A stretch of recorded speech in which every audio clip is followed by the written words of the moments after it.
out front now, Democratic Senator Chris Coons. He sits on both the Foreign Relations and Judiciary Committees. And Senator, good to have you with me tonight. You just heard Jim. The Trump team says the sanctions weren't discussed, even though obviously this phone call happened on that same day when they were getting intense coverage. They were a significant news development. They had this call. Do you believe them? Well, Aaron, it does strain credibility that General Mike Flynn needed to place a call to Russia's ambassador to the United Nations more than 3 weeks before President-elect Trump's inauguration. After January 20th, once Trump becomes president, General Flynn's free to have any contacts he chooses with foreign governments and their ambassadors. But it seems very suspicious that 3 weeks in advance, he needed to have a call in order to schedule a call that wouldn't happen for weeks hence. I'll also say that the development of the Senate Intelligence Committee, the Republican chairman and Democratic ranking agreeing to begin an investigation into contacts between the Trump campaign and Russia's government following the briefing that all senators received Thursday afternoon is a significant development. I mean, extremely significant. And I want to ask you about what the repercussions could be here, because when we take just this phone call between Michael Flynn and the ambassador, between General Flynn and the ambassador, if it turns out that Russian policy was discussed on that call, the Washington Post, which first broke this story, says that would violate the Logan Act, which bars U.S. citizens from correspondence, I'm quoting on exactly what it does, intending to influence a foreign government about disputes with the United States, right? Only the president and the administration is supposed to be making Russian policy. So if this was talking about that, it would violate that. Would you enforce that act if you determined that they had talked about policy on that call? Well, Aaron, this is just the latest in a whole series of developments that raise real questions about the gentleman that President-elect Trump has nominated to be Secretary of State, Rex Tillerson, who's received a Medal of Friendship from Vladimir Putin.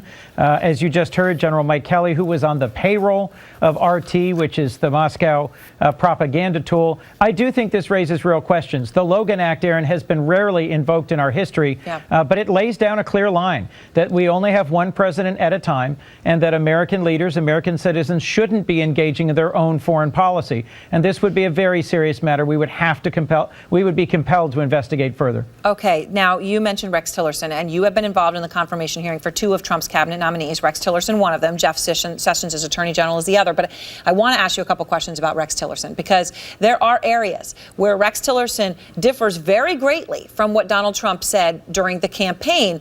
Let me just play some of them. If Putin likes Donald Trump, I consider that an asset. We're not likely to ever be friends. We will also immediately stop the job-killing Trans-Pacific Partnership. I do not oppose TPP. The people of Crimea, from what I've heard, would rather be with Russia than where they were. Taking of Crimea was an act of force. They didn't just volunteer themselves. When you hear those differences, do you feel good because Rex Tillerson may be more agreeable with things you agree with, or are you concerned that they are not on the same page? Well, Aaron, I had an hour-and-a-half meeting with Rex Tillerson 2 weeks ago, and I came in with a whole series of tough questions for him about his views of Putin, Putin's aggression in Ukraine, his responsibility for war crimes in Syria, the importance of NATO, a whole series of different issues. And in that private meeting, Rex Tillerson was very forceful, very forthcoming about areas where he differs from President-elect Donald Trump. At the end of our meeting, I said to him I would repeat those same questions in an open hearing, and on many of them, he gave similarly important and distinct answers from what Trump said in the course of his campaign. There were other lines of questioning from Senator Rubio, Senator Menendez, and myself on human rights and sanctions, where Rex Tillerson really didn't acquit himself very well, where he didn't give clear or strong answers. And so I frankly think his nomination at this point is in some doubt. So when you say in some doubt, I mean, are you going to vote for him? Are you really leaning no when you use the words in some doubt? Aaron, this was a 9-hour confirmation hearing, and it happened the same day as the Sessions hearing, the second day of the Sessions hearing. I've got the entire transcript. I'm going over it closely this weekend.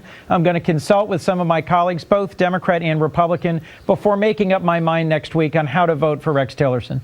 All right. Well, Senator, I very much appreciate your time tonight. Obviously, a very, very big decision on your hands and those of your colleagues. Thank you.